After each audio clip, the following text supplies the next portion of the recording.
Dear Auntie and the listeners, this time I would like to share um, a disagreement with the thrashing of the 10 masterpieces that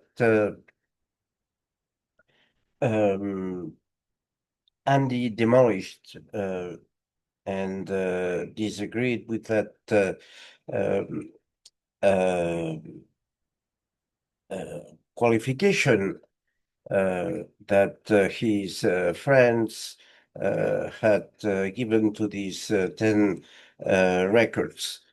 I'll choose one that I consider that is a masterpiece, and I will give you the reasons why.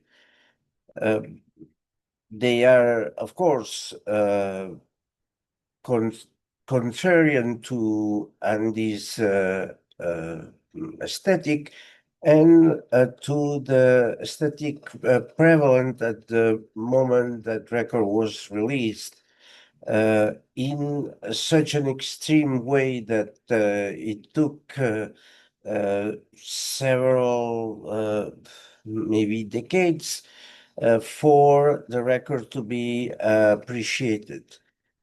And the expectation that Andy had built for himself as this contrarian, I think that he should admire that record, even uh, if only for the fact that it was such a mm, r- mm, revolutionary anti-establishment aesthetic of the times. Let's think that this is during the summer of love that this record appeared, and black leather jackets were not fashionable, and New York streets were not what was in vogue. It was the flowery shirts, the um, parks of San Francisco, uh, and flower power, or the yippies. So the album is, of course, the Velvet Underground with Nico of 1967, produced by the famous painter Andy Warhol, which personally I don't buy to his uh, uniqueness, since I think that Dali had done everything he did before, and mm, drawing with better skill, even if I don't like his persona politically, and with less commercialism than Warhol, which actually is the he was proud of that shift to even more commercialism. And also, many surrealists had done similar type of painting, opposing the commercialism of art, while he enshrined it. Uh, so I think that the record was innovative under the leadership of Reed and John Cale, two forces that complemented each other.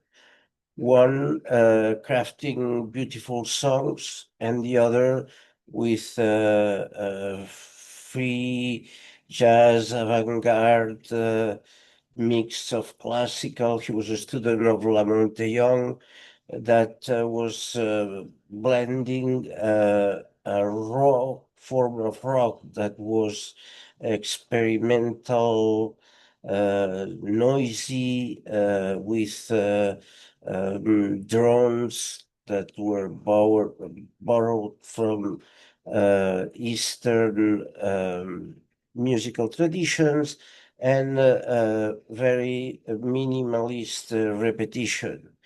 Uh, Tracks like Venus in Force or the famous Heroin used that distortion of the viola, the hypnotic type of rhythms and feedbacks to create a very unsettling and at the same time uh, uh, atmosphere that created crescendos of chaos. So these uh,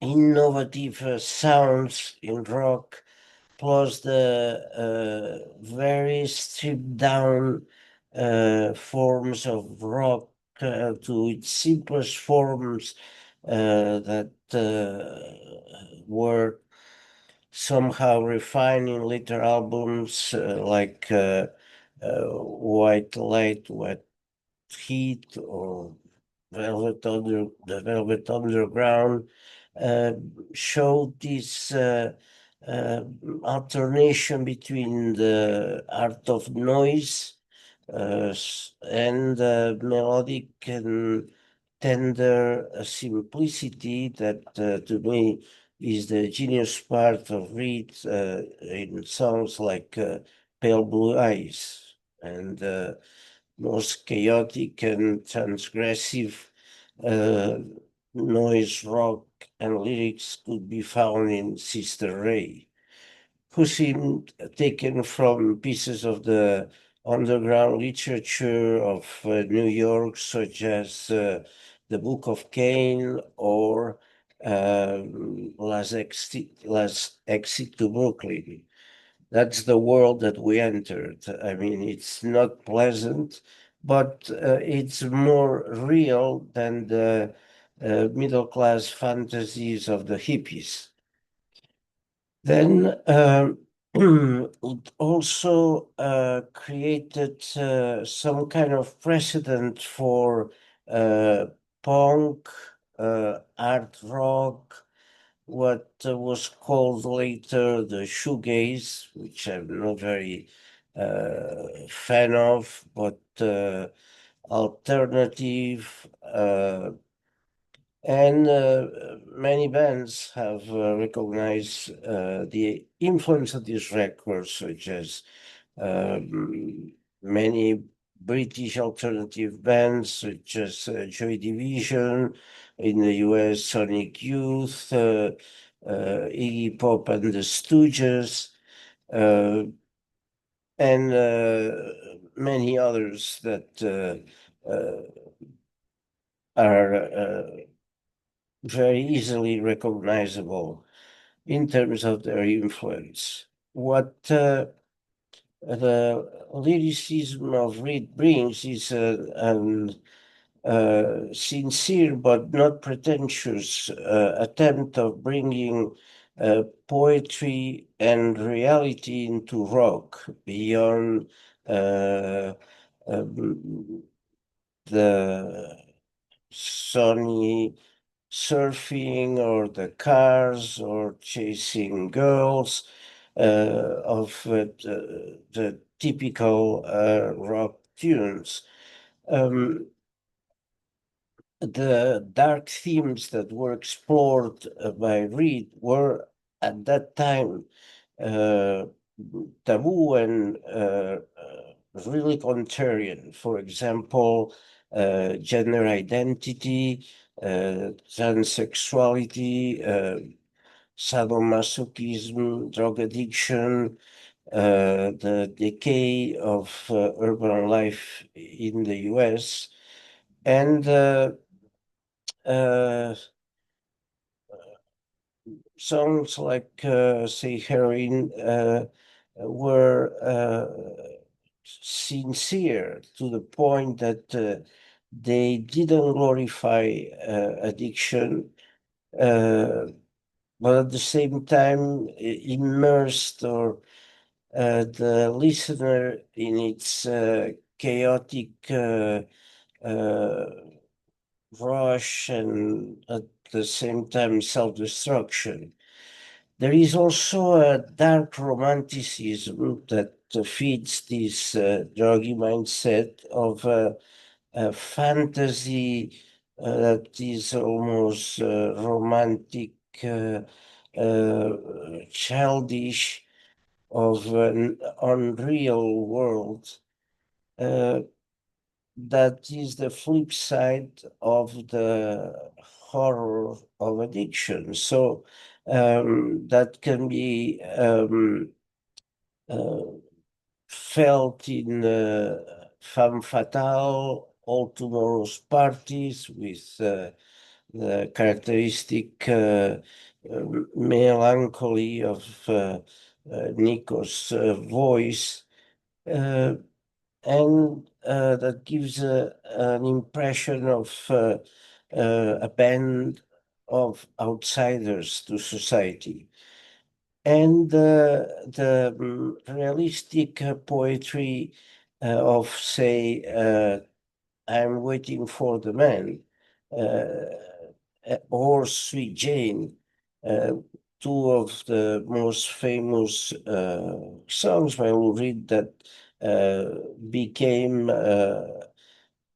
some of the most recognizable hard rock tunes of the 70s through Rock and Roll Animal, to me, the best live hard rock album, uh, thanks to the dual guitars of Dick Warner and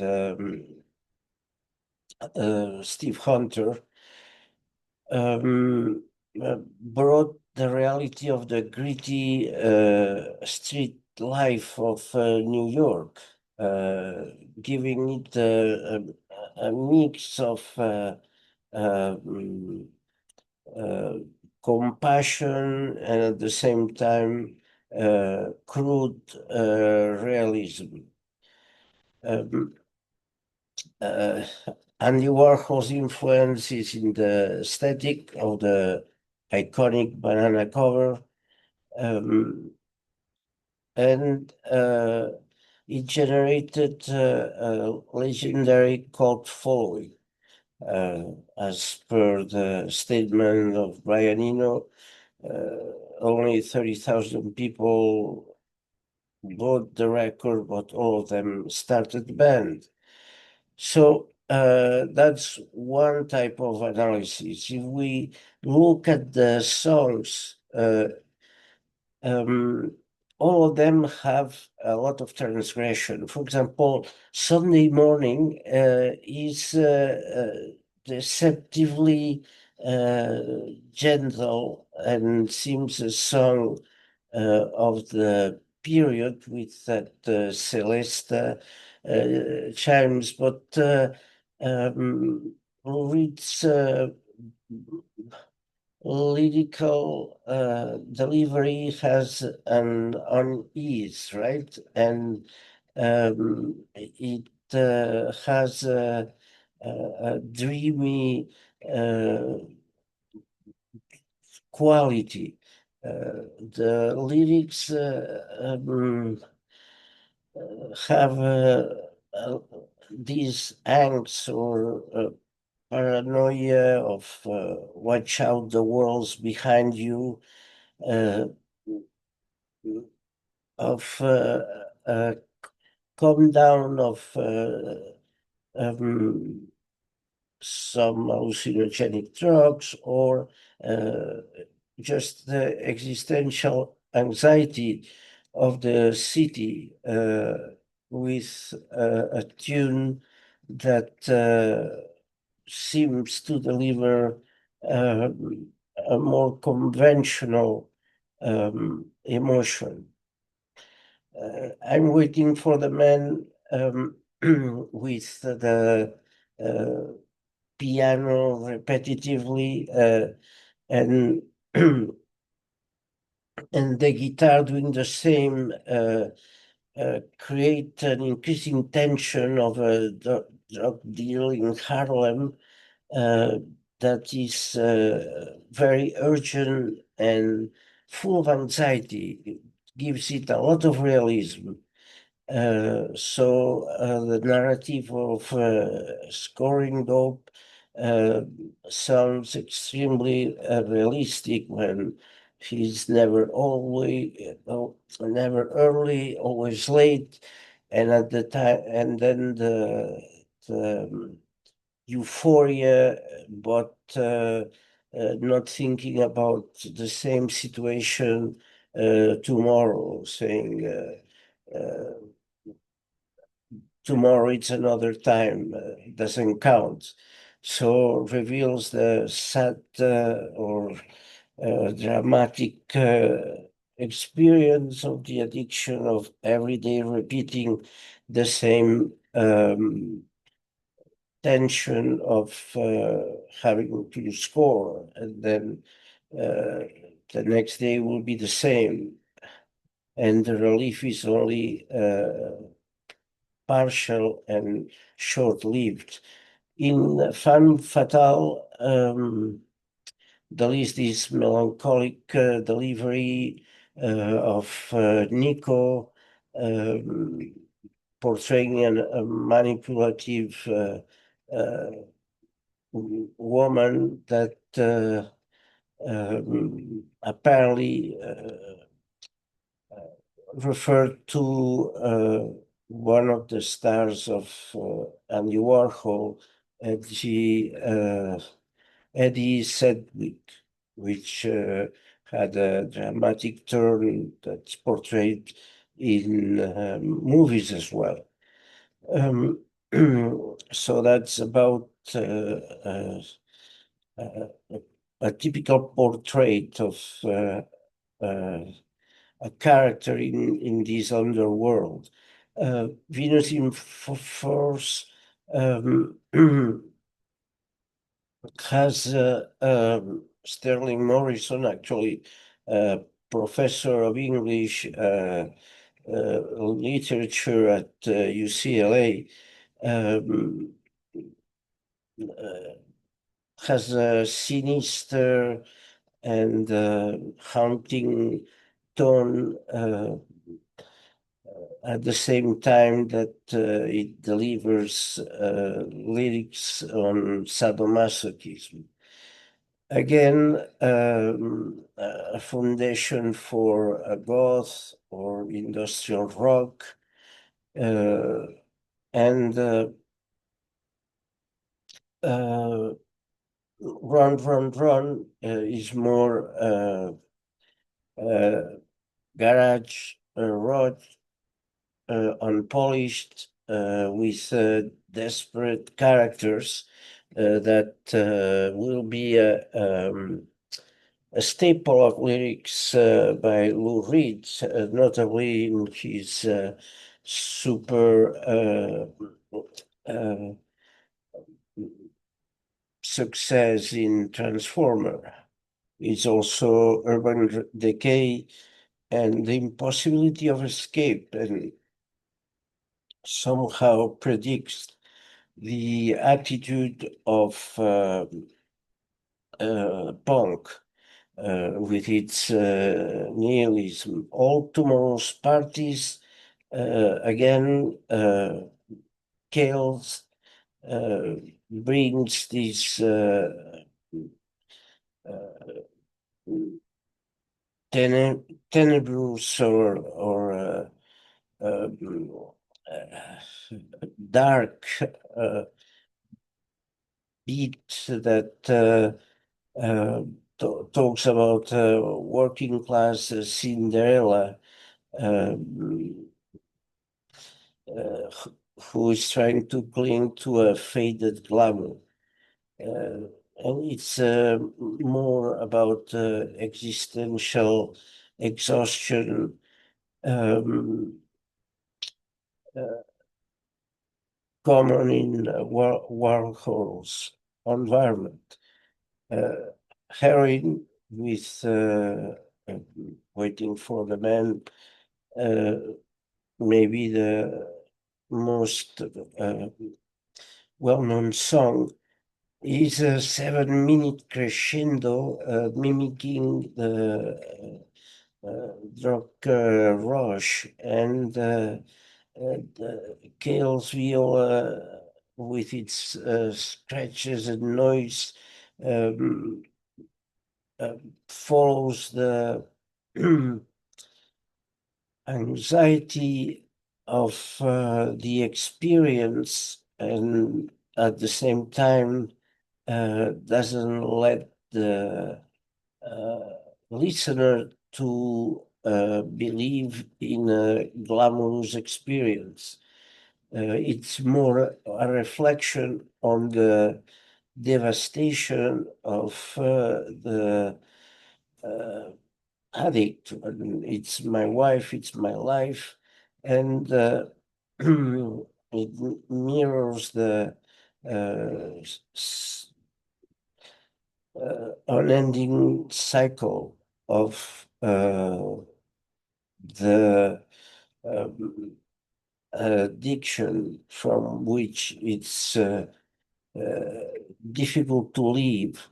Um, it was forbidden on the radio, but it's maybe the most honest rock anthem, because there is not a point of uh, glamour, or it's really extremely dark uh, in the lyrics, uh, without exaggeration.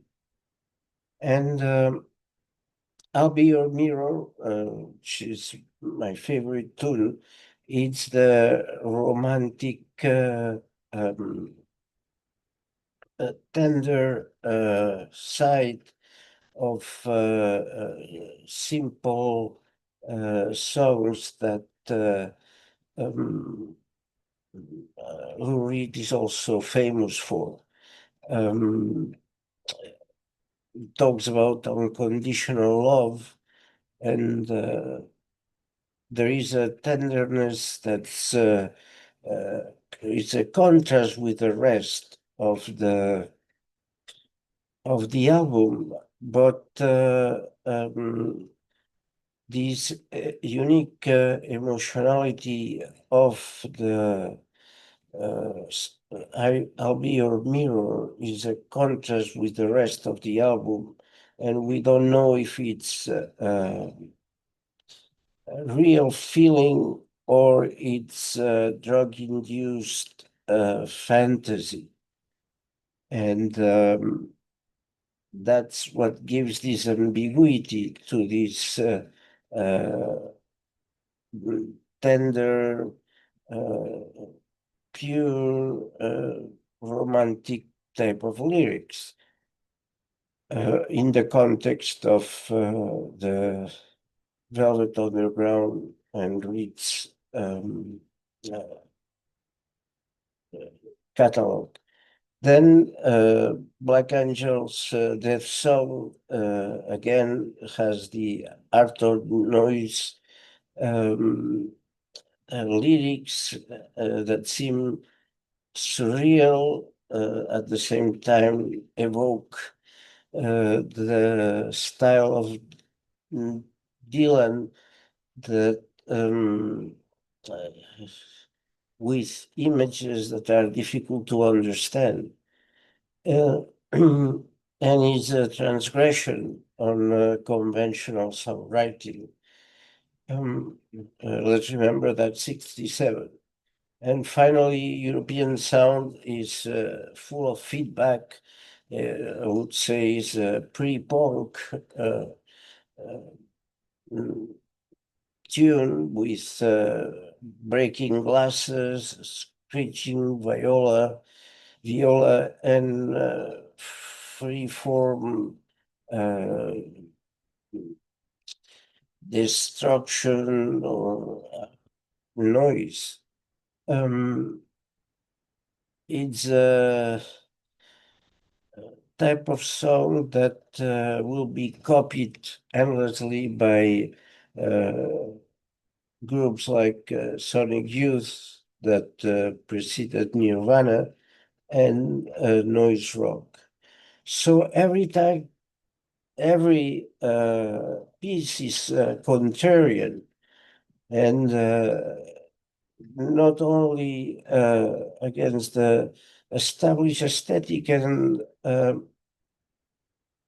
establishment, but years in advance against pop, against established morality, against the clean production that of the pop hits, and they form uh, several proto styles that would develop in the following 2 decades. And well, and that they will explore in the following albums as well. So this is an overall analysis why it's a unique record. I don't know if it's a masterpiece, depending on how one defines what is a masterpiece. But definitely it's unique in the world of rock and has a, uh, an importance that cannot be ignored. So thanks for listening. And again, you decide who's right, Prog Andy or Anti Andy. Thank you.